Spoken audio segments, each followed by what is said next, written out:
Subscribe करें और bell दबाएं ताकि कोई खबर रह न जाए।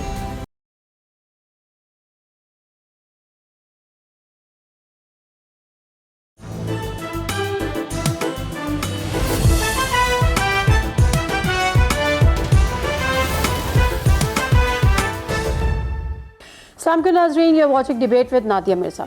नाज़रीन, साने गुल प्लाजा 17 जनवरी को ये आग लगी और उस वक्त से अब तक ये अब उस पर बहस ही चल रही है कि इसके ज़िम्मेदार कौन था, ये आग क्यों लगी, ये आग कैसे लगी।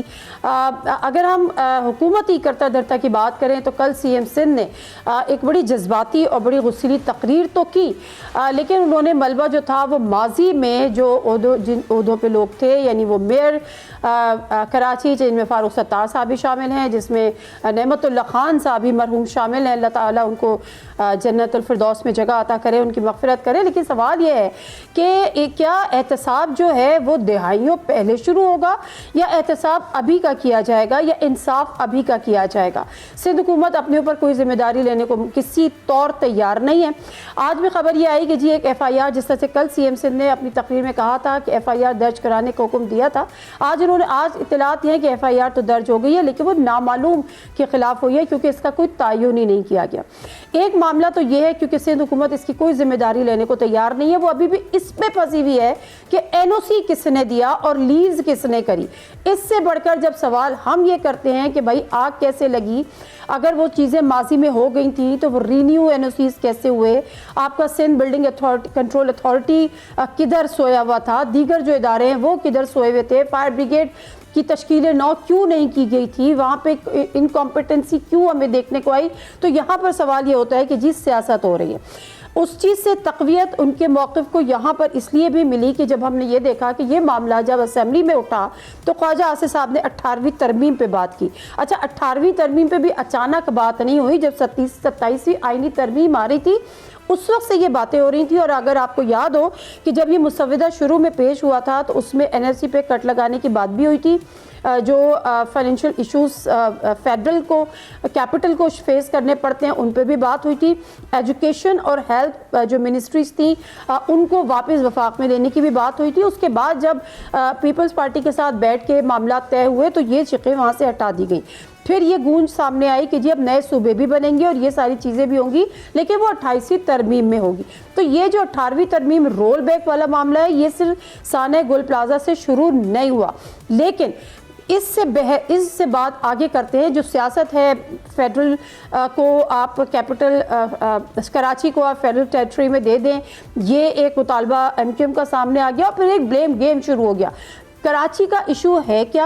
और जब हम सवाल करते हैं ना कि क्या मसला है, कराची पे इतनी चीखों पुकार होती है, कराची पर इतनी बातचीत होती है, तो कराची का मसला क्या है और कराची के मसाइल का हल क्या है? एक ऐसी शख्सियत आज मेरे साथ मौजूद है जो अगर हम ये कहें कि कराची की नब्ज़ पे उनका हाथ है तो शायद गलत नहीं होगा।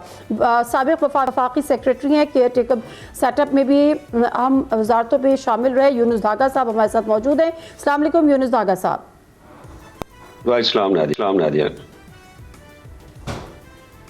सर, मैं जो गुल प्लाजा की आग है, definitely I would like to start from there. Sir, ये जो अब इसका फेलियर तो हम जानते हैं, आप भी जानते हैं, बरमला इसका इजहार कर रहे हैं, लेकिन हुकूमत वक्त नहीं जानती।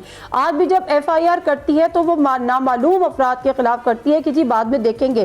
क्या नजरें चुरा रही है या नाअहली है या करना नहीं चाहती है?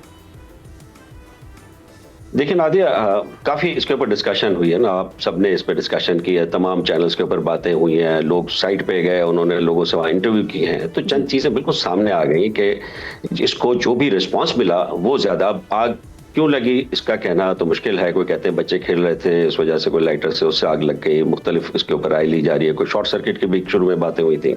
चलें उस वजूहात को एक तरफ हम रख देते हैं, लेकिन बात ये होती है कि आपके पास एक इदारा है जिसको हम सिविल डिफेंस कहते हैं। सिविल डिफेंस इदारे का काम यही होता है कि बिल्डिंगों को देखे, खासतौर पे गुल प्लाजा जैसी इतनी बड़ी बिल्डिंग जहाँ पे हज़ारों लोग ना सिर्फ कारोबार कर रहे थे बल्कि हज़ारों लोग शॉपिंग के लिए भी जाते थे, तो उनकी सेफ्टी के लिए उनको अपना एक जो रोल है वो प्ले करना चाहिए था। वो उन्होंने नहीं किया, तो इस बात को मानना चाहिए कि जी ये नहीं हुआ। ये पहली दफ़ा नहीं हुआ। RJ प्लाजा और एक पूरी सीरीज है, अगर मैं हम नाम लेते जाएंगे, कोऑपरेटिव मार्केट, करीम सेंटर वगैरह वगैरह, तो ये सीरीज है जो कि हमें बताती है कि हमारी जो बिल्डिंग्स हैं वो इक्विप नहीं है। अब एक बिल्डिंग आप कहते हैं कि जी पिछली हुकूमतों का कसूर, तो ठीक है, उनको सबको आप फांसी लगा दें, उनके ऊपर आप जो भी इल्जाम लगाना चाहते हैं, चाहे इंतकाल हो गया, पोस्टह्यूमस उनको सजा दे दें, जो भी उनके साथ करना है कर लें। लेकिन अब बात तो ये है कि अब हम किस तरह उसको डील कर रहे हैं। क्या ये तमाम बिल्डिंगें जो इस वक्त बहुत सारे शॉपिंग सेंटर आप गिन सकते हैं, सदर में है, तारिक रोड पे हैं, हैदरी में, पूरे कराची में फैले हुए, क्या उनमें सब में वो सिस्टम है, क्या वो सारी लीजें इसी तरह हुई थी जिसके तरह आप कह रहे हैं?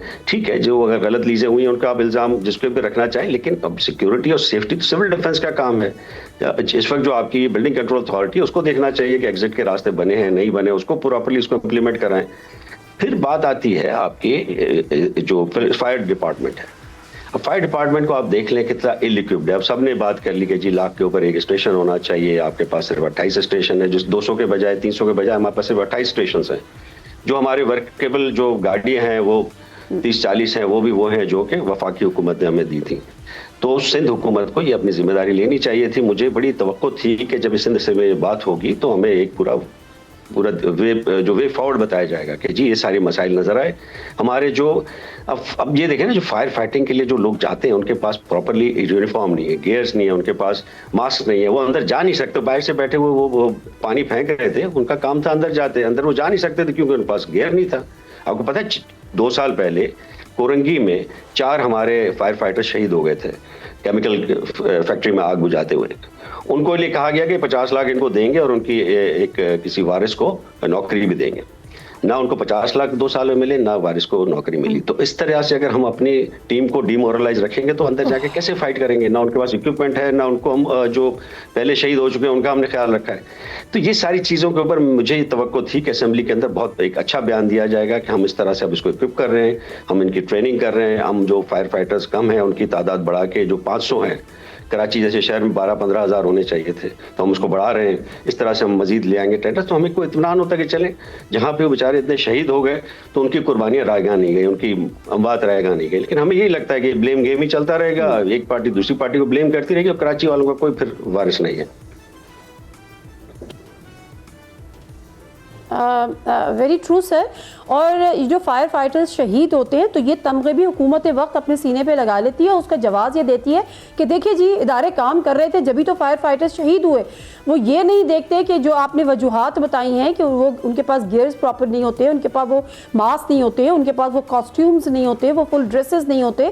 कल भी मेरी किसी से बात हुई, वहाँ के एक दुकान के मालिक थे, तो उन्होंने यही कहा कि जिस तरह से आग पे काबू पाने की कोशिश की जा रही थी तो वो तो बेचारे बहुत बड़ी बात थी कि वो अपनी जान जोखों में डाल रहे थे, otherwise they were not well equipped. अच्छा, दूसरी तरफ आते हैं यूनुस दागा साहब, जब हम ये बात करें ना जो असेंबली का बयान दिया है, पॉलिसी स्टेटमेंट जिसको बार बार सीएम सिंध कह रहे थे, अच्छा जब जिम्मेदारों के तयन की बात होती है तो वो दिहाइयों पीछे जा रहे हैं कि जी 80 की दिहाई में और 81 की दिहाई में मेरा ख्याल है नेमत अली फारूक सत्तार साहब मेयर थे तो उस वक्त उन्होंने लीज पे दी, फिर नेमतुल्लाह खान साहब मरहूम को भी उन्होंने मोदे इल्ज़ाम ठहरा दिया और आज भी सोशल मीडिया पे कैंपेन चल रही है कि जी उन्होंने किया। तो क्या ये लीज पे देने का अमल गैर कानूनी था? और अगर गैर कानूनी था भी या उसको रीन्यू करने का अमल गैर कानूनी था, ये मजीद दुकानें या मजीद फ्लोर्स बनाने का अमल गैर कानूनी था, तो उसके बाद ये जिम्मेदारी किस पे आयद होती है और वो जो जिम्मेदारी आयद कर रहे हैं उसका हकीकत से क्या ताल्लुक है? देखिए, जो एक रनिंग कंसर्न होता है ना, ठीक है आपने वो एक बिल्डिंग इलीगल थी, अगर उसको हम छोड़ देते हैं, कराची में दूसरी बिल्डिंगों पे आरजे प्लाजा पे आग लगी, दूसरों पे आग लगी, तो क्या आप कब तक ये कहते रहेंगे कि जी पिछली से हुकूमतें उसकी जिम्मेदार थी? क्योंकि जब आप चला रहे हैं तो मैनेजमेंट तो मौजूदा हुकूमतें करनी होती है ना, आग बजाने के जो आलात होने चाहिए थे उसकी इन्फोर्समेंट और फिर अपनी फायर ब्रिगेड को उस तरह से इक्विप करना। अब इसको तो नेमतुल्लाह खान या अब्दुल सत्तार अफगानी आके ठीक नहीं करेंगे ना, वो तो जा चुके हैं, उन्होंने अगर कोई गलत काम भी किया था आप उस पर एतराज कर सकते हैं बिल्कुल, लेकिन उसका जिम्मेदारी तो अब उस पर नहीं डाली जा सकती कि जी आग अब जो लगी है या उसकी सही तरीके से बुझाई नहीं गई या जो लोग बेचारे शहीद हो गए इतने सारे, तो उनकी जिम्मेदारी कैसे लगाई जाएगी? मुझे इस तरह से आप देखें, ये हमारे साथ कराची का हर मसले का यही है कि कराची में पानी नहीं आ रहा, पे फॉर्म नहीं चल रहा, तो वफाक की हुकूमत जिम्मेदार है। हालांकि किसी सूबे के किसी शहर के लिए वफाक पैसे नहीं देती पानी के लिए, लेकिन हम हर चीज हम वफाक के ऊपर डाल रहे हैं। इस बदनसीब वाकये में भी हमें ये पता चला कि जो 50 फायर टेंडर इस वक्त कराची में काम कर रहे हैं वो भी वफाक ने दिए थे, वरना तो शायद एक भी ना होता हमारे पास। तो इस तरह जिम्मेदारी को दूसरों पर डालना मेरा ख्याल है कि एक बहुत मायूसकुन जो रवैया रहा सिंध गवर्नमेंट का। ये सारे मामलात में आप जितने मामलात आप उठा लें तो सिंध गवर्नमेंट, अब जो मैंने एक आर्टिकल में बताया था कि 3,360 अरब रुपए जो पिछले 15 साल में कराची को नहीं दिए गए 7th NFC अवार्ड से के बाद से, जो हमें पॉपुलेशन के हिसाब से हम पे खर्च होने चाहिए थे, वो नहीं हुए। अब उसका कोई जवाब नहीं है इनके पास, लेकिन अगर वो खर्च हो जाते तो शायद फिर कराची में बहुत सारी चीज़ों के मसले हल होते। आज भी उसका कोई जवाब नहीं दे रहे कि जी हम उसी तरह से पॉपुलेशन के मुताबिक कराची में खर्च करेंगे। आज भी उसका कोई जवाब नहीं है। कराची के वसाइल कराची में खर्च नहीं करना, कराची को उसका हक नहीं देना, कराची के मसले को सीरियसली नहीं लेना, दूसरों पर इल्ज़ाम लगा देना है, कभी पिछली गवर्नमेंट्स के ऊपर, कभी दूसरी पार्टी के ऊपर, कभी वफाकी हुकूमत के ऊपर। तो अब मेरा ख्याल है कि थोड़ा सा संजीदा इसको लिया जाए। मुझे तवक्को थी कि ये थोड़ी सी संजीदा बात होगी असेंबली में और इसका कोई आगे का लाएअमल देंगे, तो ताकि हमें तसल्ली होगी जी अब हुकूमत इसको सीरियसली ले रही है। लेकिन मुझे नहीं लगता कि आइंदा भी कराची का कोई वाली वारिस है। नज़ीर, मुख्तसर सा ब्रेक लेते हैं और ब्रेक से वापस आते हैं तो बात को यहीं से जारी रखेंगे।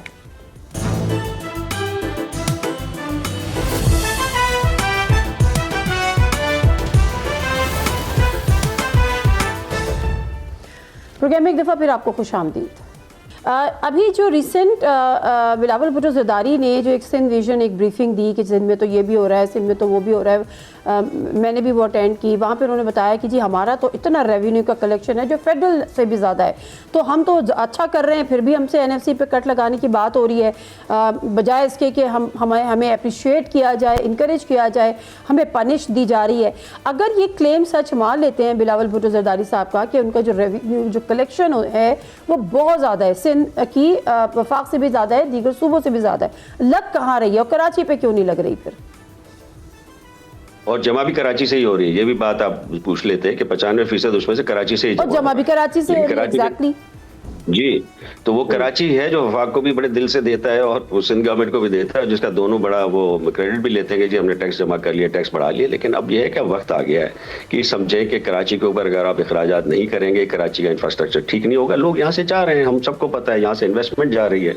आपकी ग्रोथ के जो हम प्लान्स कर रहे हैं वो नहीं पूरे हो सकते। आपको वर्ल्ड बैंक भी कहती रही है, सारी जो इदारे बता रहे हैं कि कराची जिस हालात में पहुँचा दिया गया है, इसके बाद पाकिस्तान की तरक्की के जो टारगेट्स है वो पूरा करना नामुमकिन है।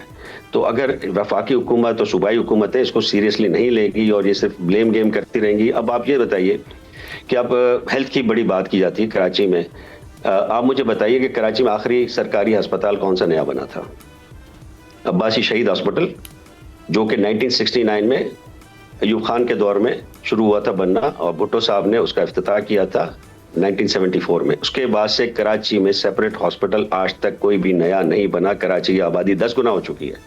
सिर्फ MKM के दौर में थोड़े से उन्होंने किए थे काम, लॉ मेडिकल कॉलेज के कुछ उन्होंने इंस्टीट्यूट्स बना दिए, बस यही बात है। उनके दौर में भी कोई नया हॉस्पिटल नहीं बना और किसी और पीपल्स पार्टी के दौर में भी नहीं बना। हाँ।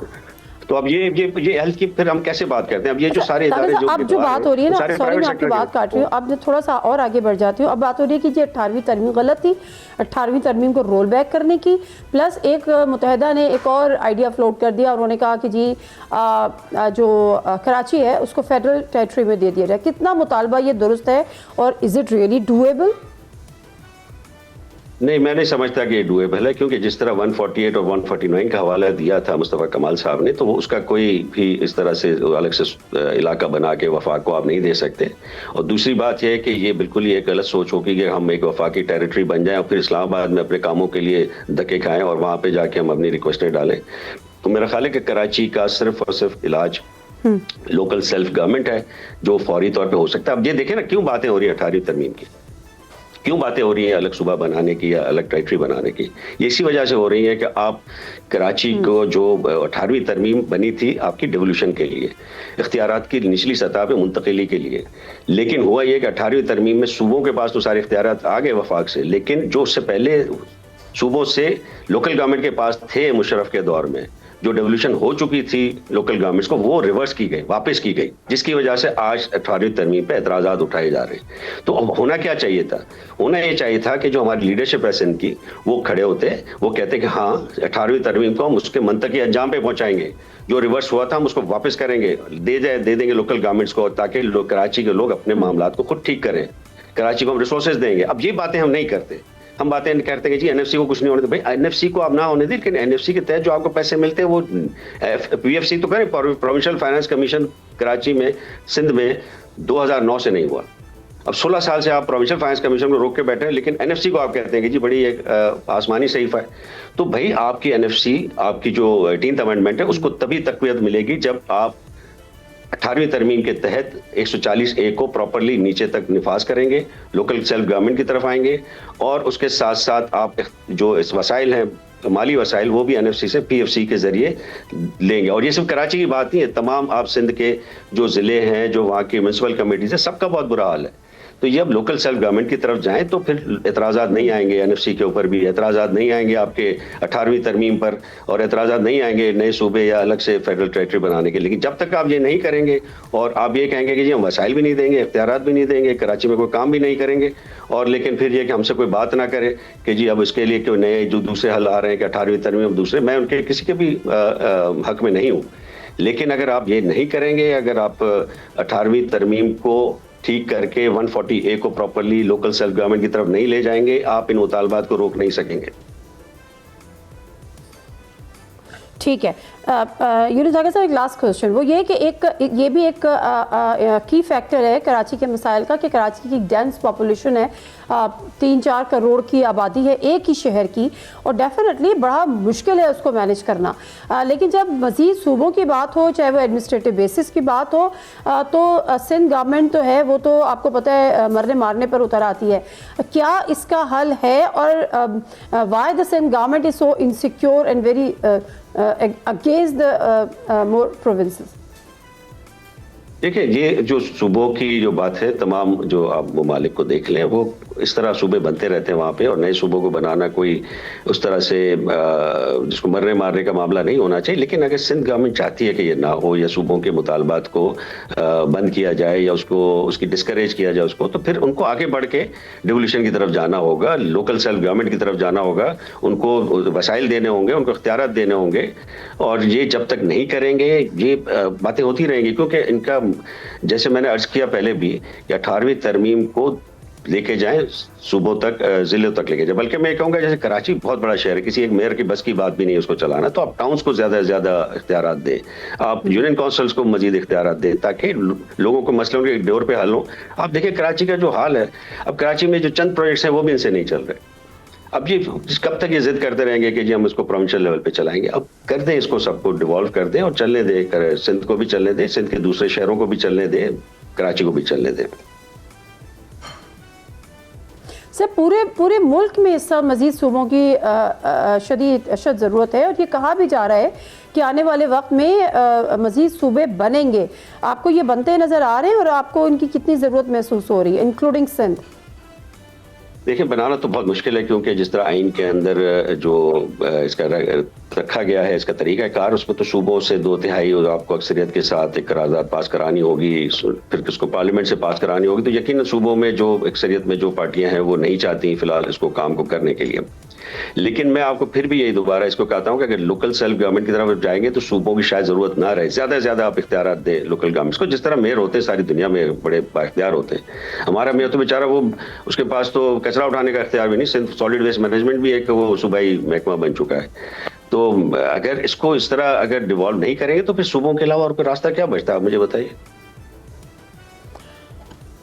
सर, मेयर के ना बेख्तियार होने पे अगर वसीम अख्तर चीखते थे तो समझ में आता है, लेकिन मुर्तज़ा वहाब के साथ भी क्या यही मसाइल है? उनकी अपनी हुकूमत है, फिर भी वो क्या रिलक्टेंट है कि उनको एम्पावर किया जाए? वो भी मसाइल का शिकार है मुर्तज़ा वहाब साहब? हाँ, बिल्कुल बिल्कुल मसाइल का शिकार हैं। उनके पास भी कोई ज़्यादा इख्तियारात नहीं है। यकीनन उनकी पार्टी है सूबे में, तो उस तरह से उनसे मदद ज़्यादा मिलती है पिछले मेयर के निस्बत। लेकिन आप देखें ना, जितना फ्रस्ट्रेटेड होते हैं हर जब बात पे जिस तरह झगड़ा कर देते हैं, तो उससे नज़र आता है कि वो भी जिस तरह काम करना चाह रहे हैं शायद वो काम नहीं कर पा रहे, और वो कह नहीं पा रहे कि असल मसला क्या है। तो अपनी पार्टी के मुताल्लिक या अपनी सूबाई हुकूमत के उससे, जो मैंने उससे पहले भी कहा था, मुझे एक प्रोग्राम में भी उनसे कहा था कि आप ये जो सूबाई हुकूमत के तर्जुमान बन के बात करते हैं वो ना करें, आप शहर के मेयर बन के बात करें, तो फिर शायद आपको सूबाई हुकूमत भी अपनी भी आपकी बात सुनेगी और लोगों में भी आपका एक क्रेडिबिलिटी बनेगी। बाकी हर चीज़ को आप उसी तरह डिफेंड करेंगे कि नहीं जी कोई गलती नहीं है, सब ठीक चल रहा है, तो सब ठीक तो नहीं चल रहा।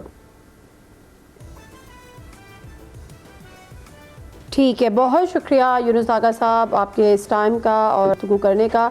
गुफ्तगू कर रहे थे बग़ैर किसी सियासी मामलात की तरफ जाने के और सियासत की तरफ ड्रैग होने के गुफ्तगू को बड़ी जो टू द पॉइंट और लॉजिकल एक एकेडमिक बात कर रहे थे हम यूनुस दागा साहब से कि कराची के मसाइल का हल क्या है।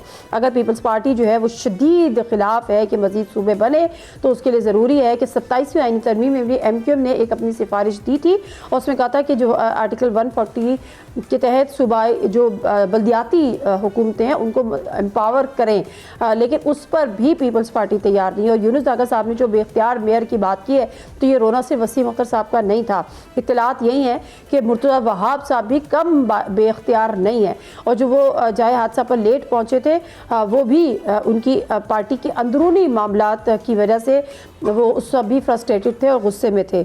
और ये भी एक हकीकत है कि वहाँ पर भी सब कुछ पीपल्स पार्टी के अंदर भी सब कुछ ठीक नहीं है। जब RJ प्लाजा की रिपोर्ट आई थी आग की, वो रिपोर्ट नासिर हुसैन शाह साहब कह रहे हैं कि हमें मिली 1 दिन पहले 2 दिन पहले, जबकि उससे पहले मुर्तज़ा वहाब साहब कह चुके थे कि मैंने उसी वक्त तो भिजवा दी थी। तो ये जो कॉन्ट्रडिक्टरी स्टेटमेंट है और जो चीज़ें इधर-उधर से हमें पता चल रही हैं, सब कुछ अच्छा नहीं है विद इन पीपल्स पार्टी भी। और आने वाले वक्त में शायद ऐसा हो भी जाए कि मुर्तज़ा वहाब साहब से इस्तीफ़ा ले लिया जाए। ब्रेक ले लेते हैं और ब्रेक से वापस आते हैं। और एक एक्सट्रीम वेदर का सामना है पूरे पाकिस्तान में। एक 24 साल रिकॉर्ड टूटा है। मरी को सूरत हाल देख लें, नतिया गली की देख लें, इवन KP के इलाके देख लें, एबटाबाद, स्वात, हर जगह बहुत एक्सट्रीम वेदर है। इधर तो छोड़े जो बर्फानी तूफान है, कराची जैसे शहर में जहाँ पे सर्दियों को लोग तरसते थे वहाँ पे सिंगल डिजिट में टेम्परेचर जा रहा है। ये कितना कंटिन्यू होगा, इसकी क्या वजूहात हैं और एकदम से जो सर्दी की लहर है ये किस पैराए में देखी जाए। ब्रेक ले लेते हैं, ब्रेक से वापस आते हैं, एक्सपर्ट से इस पर गुफ्तगू करेंगे।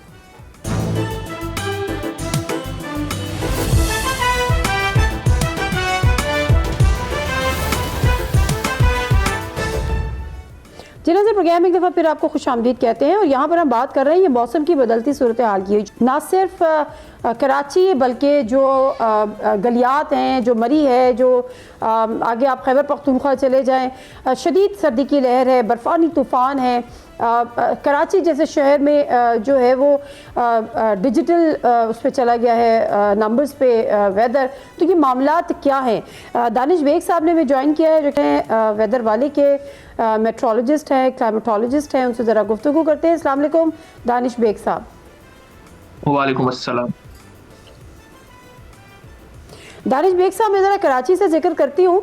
ये कराची में सिंगल डिजिट्स में टेम्परेचर का जाना और कराची वालों के लिए तो ये गम भी है और खुशी भी है। गम इसलिए कि वो प्रिपेयर नहीं होते थे सर्दियों के लिए और खुशी इसलिए कि वो तरसते भी रहते हैं सर्दियों के लिए। तो ये क्या मामला हुआ अचानक?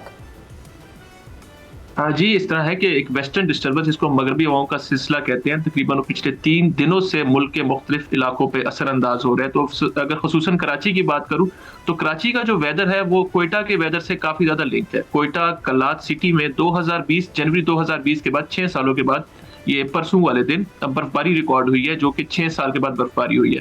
तो जैसे कराची के लोगों को पता है कि जब भी कोयटा से हवाएं चलती हैं, जिनको कोयटा की हवाएं कहती हैं, साइबेरियन विंड्स कहते हैं, और इसने काफी मतलब के रिकॉर्ड तोड़े भी हैं और ये अब तकरीबन चला गया है, लेकिन इसके साथ जो अभी इसके आफ्टर इफेक्ट्स हैं वो मौजूद है मुल्क पर। अच्छा दानिश बेग साहब, ये आपने वजूहात तो बता दी, लेकिन अगर हम कराची के कॉन्टेक्स्ट पे बात करने फिर आगे बढ़ते हैं कि ये जो वेदर है, एक्सट्रीम वेदर, ये कब तक रहेगा? जी, कराची में अभी तकरीबन ये जो वेदर है 2 दिन तक रहेगा। उसके बाद जो है टेम्परेचर जो है वो सिंगल डिजिट से मिनिमम ज़्यादा हो जाएगा, लेकिन इसके बाद इस महीने के आखिर में और तकरीबन फरवरी के शुरू में भी कराची में बारिशों के इम्कानात हैं, तो सर्दी आती जाती रहेगी। ठीक है, अब मैं बात कर लेती हूँ ज़रा ये नॉर्दर्न एरियाज़ प्लस ये जो गलियात हैं, जो मरी है। हम जा तो ना सके इस्लामाबाद में होने के बावजूद, लेकिन ज़ाहिर ट्रैफिक की जो सूरत हाल थी और वहाँ पे जो सारी चीज़ें हो रही होती हैं, मगर वहाँ पर एक बर्फ़ का तूफ़ान और कहा जा रहा है कि 24 साल रिकॉर्ड टूटा है। ये क्लाइमेट चेंज के तनाजुर में हम इसको देखें? जी, जहाँ तक रिकॉर्ड की बात है तो इस तरह का जो तूफान था 2022 के जनवरी में आया था मरी में, जिसमें एक हादसा भी हुआ था, काफी लोगों की मौत हो गई थी। तो ये 4 साल बाद है वैसे टेक्निकली देखा जाए, अगर रिकॉर्ड को देखा जाए। लेकिन जहाँ तक क्लाइमेट चेंज की बात है, इस तरह के जो इवेंट्स हैं, स्नोफॉल इवेंट्स हमारे नॉर्थ में, उनकी इंटेंसिटी जो है, उनकी फ्रीक्वेंसी, फर्ज करें अगर इस तरह के इवेंट पहले आते थे सर्दियों में 2-3 बार और उनकी इंटेंसिटी कम होती थी, अब उनकी फ्रीक्वेंसी कम हो गई है। एक बार आता है कोई भी इवेंट 3-4 सालों के बाद, लेकिन उसकी इंटेंसिटी बेतहाशा बढ़ चुकी है, आप समझे 3x या 4x। तो इसको प्रिडिक्ट करना और लोगों को इसकी इन्फॉर्मेशन देना काफी जरूरी है, ताकि लोग जो है अपनी इस तरह की जो जैसे ट्रैवल एडवाइजरी होगी या अपनी कोई भी वहाँ के रेजिडेंट्स हैं वो अपना जो फ्यूल कंजम्पशन है उस चीज को मैनेज कर सकें, या जिस तरह पावर जनरेशन कंपनीज हैं वो अपना उस तरह लोड मैनेज कर सकें। तो इस तरह की अर्ली वार्निंग बहुत जरूरी है इस तरह की तूफानों को पेशगोई के लिए। और लाइकवाइज खैबर पख्तूनख्वा जो अभी हम बहुत सारी वहाँ का देख रहे हैं, इवन एबटाबाद में पता चला कि इस दफ़ा वहाँ पर स्नोफॉल हो गई है, मुजफ्फराबाद के हवाले से भी आई, तो ये भी इसी चीज़ की कंटिन्यू जी जो वेदर चेंजेस जी इसी की कंटिन्यूटी है। एक बात हमें देखनी है कि स्नोफॉल के जो अमाउंट्स हैं या हर साल के साथ जो सर्दी की शिद्दत है वो कम होती जा रही है। मतलब स्नोफॉल अमाउंट्स वैसे कम है, लेकिन कोई भी जब इवेंट आता है तो उसकी इंटेंसिटी हमेशा ज्यादा होती है या अनप्रिडिक्टेड होती है, तो उससे जानी और माली नुकसान काफी ज्यादा होता है। तो जरूरत इस अमर की है कि उस जो चीज है या जो उस इवेंट है उसको प्रिडिक्ट किया जा सके, ताकि इसी तरह के हम किसी भी हादसा से बच सके। ठीक है, बिल्कुल सही है। अच्छा, एक जो ऑब्जर्वेशन है वो ये भी है कि we are moving towards extreme weather, extreme summers और एक्सट्रीम विंटर्स, और इसमें जो हमारा स्प्रिंग है खासकर वो बहुत ज़्यादा स्क्वीज हो गया है, बहुत ज़्यादा श्रिंक हो गया है। विंटर से हम जंप कर जाते हैं समर्स पर, और फिर एक extreme weather. Last year Islamabad में भी एक एक्सट्रीम समर्स हमने देखी थी। इस दफ़ा क्या इसका तरीक़ाकार होगा या क्या इसका एपिसोड किस तरह से हम देख सकेंगे, पैटर्न क्या होगा? अच्छा, जो सीजनल फोरकास्ट है, अगर पैटर्न सीजनल फोरकास्ट की बात करें तो फिलहाल हम एक्सपेक्ट कर रहे हैं कि स्प्रिंग्स में, जो भी स्प्रिंग आएगा फरवरी में स्टार्ट हो जाएगा, तो स्प्रिंग में रेंज काफी ज्यादा होंगी और जो रमजान होगा खसूसन वो काफी ठंडा होगा। इसके अलावा जो समर्स हैं इस पर थोड़ी डिलेड होंगे, मतलब मई में जाके गर्मी पड़ेगी और इसके बाद लेट गर्मी पड़ेगी। मतलब बीच वाला मौसम, या आप समझ लें इसको जो हम कहते हैं दरमियाना मौसम, वो काफी ज्यादा होगा, गर्मियां थोड़ी लेट आएंगी इस पर। अच्छा, तो ये आप पूरे पाकिस्तान की बात कर रहे हैं या कोई पर्टिकुलर एरियाज के बारे में बता रहे हैं? मैं पूरे पाकिस्तान की मजमूई तौर पे बात करूं।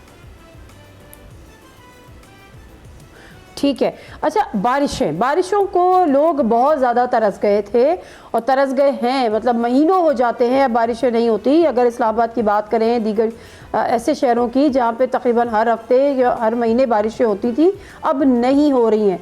तो ये इसमें भी कोई पैटर्न में चेंजेस आएंगी? हम मज़ीद बारिशें एक्सपेक्ट करें या हम ये देखें कि आने वाले दिनों में बारिशें कम ही होती चली जाएंगी, एक्सेप्ट उसके जो अभी आपने जिक्र किया कि जी अभी बारिश अगले हफ्ते या अगले महीने होगी, लेकिन अदरवाइज मैं पूरे साल की बात कर रही हूँ। अच्छा, ओवरऑल पैटर्न अगर मुझे डिस्कस करती हैं विंटर्स और समर के, तो हमारे पास 2020 से एक पैटर्न चल रहा है कि विंटर्स में रेन ओवरऑल कम है, या प्रेसिपिटेशन कम है, स्नोफॉल कम है। जबकि समर्स की बात करें तो इंटेंस मानसून है, जिस तरह 2025 का था, 2022 का था, 2020 का था। तो ये पैटर्न अभी इस डेकेड में चलने का इम्कान है। ओवरऑल लॉन्ग टर्म की बात करें तो ये पैटर्न यही रहेगा कि विंटर्स में खुसूसन एक पैटर्न आपने नाम सुना होगा, उसका लानिना उसका नाम है पैटर्न का।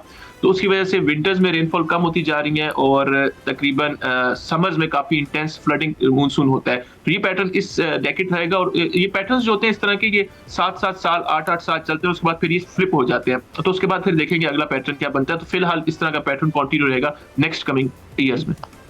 बहुत शुक्रिया दानिश बेग साहब आपके टाइम का। नाज़रीन, गुफ्तगू करें तो दानिश बेग साहब से, एक्सपर्ट हैं, मेट्रोलॉजिस्ट हैं, और जिस तरह से उन्होंने हमें बताया कि क्या सूरत हाल रहेगी। तो हम ये दो अच्छी खुशखबरियाँ, रमज़ान ठंडा गुजरेगा और उसके साथ साथ मतलब अच्छा एक वेदर रहेगा, और दूसरा ये कि जो स्प्रिंग वाला स्पैम है वो प्रोलॉन्ग होगा, मई तक एक अच्छा वेदर हम एक्सपेक्ट कर सकते हैं। लेकिन जो मरी की सूरत हाल है, सयाहों को आने नहीं दिया जा रहा था, रोक दिया गया था, इवन मुकामी अफराद को भी आने नहीं दिया जा रहा था, लेकिन अभी क्या सूरत हाल है? इत्तलात है कि वो अब दोबारा से अलाउ कर दिया है, लेकिन क्या वहाँ पे अभी ट्रैफिक मौजूद है? उसी तरह से गाड़ियाँ वहाँ पे फंसी हुई हैं।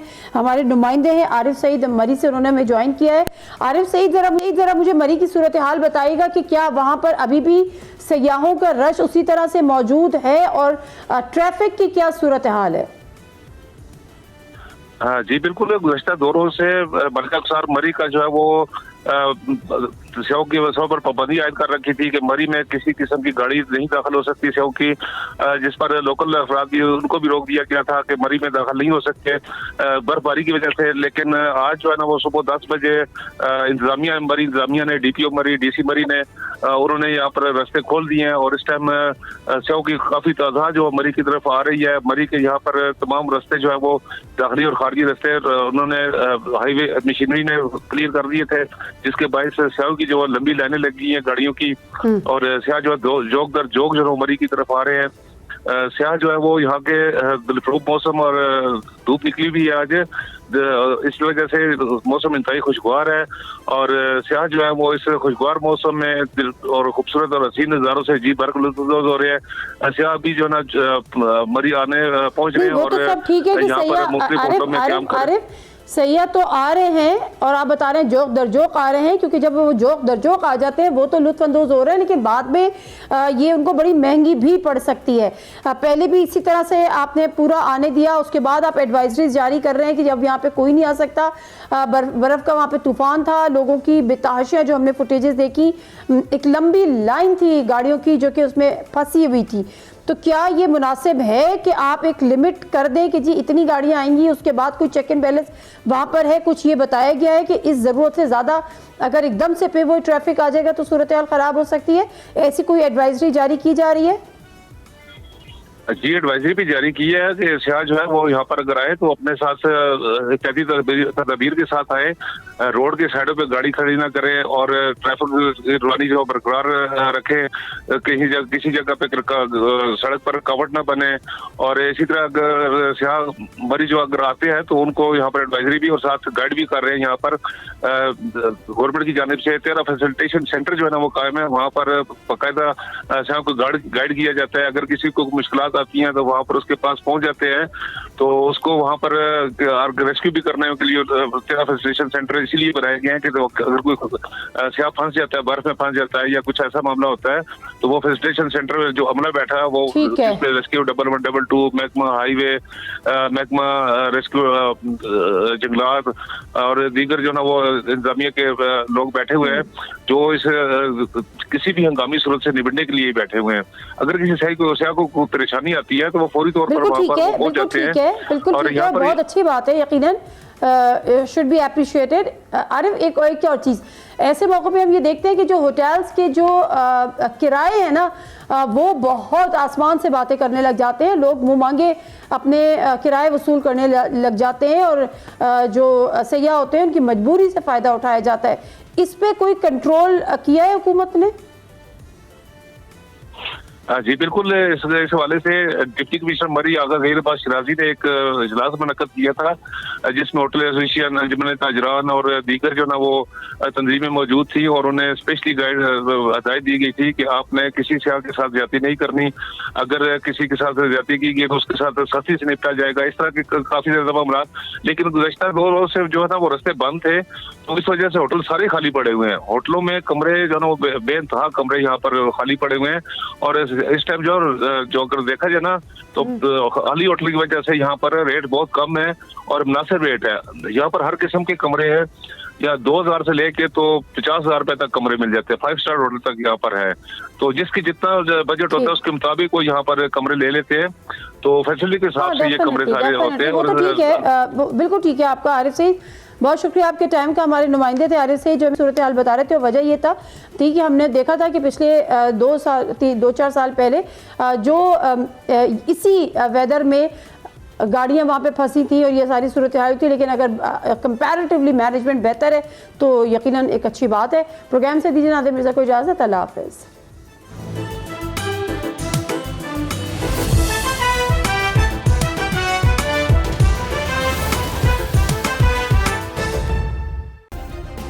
सब्सक्राइब करें और बेल दबाएं ताकि कोई खबर रह न जाए।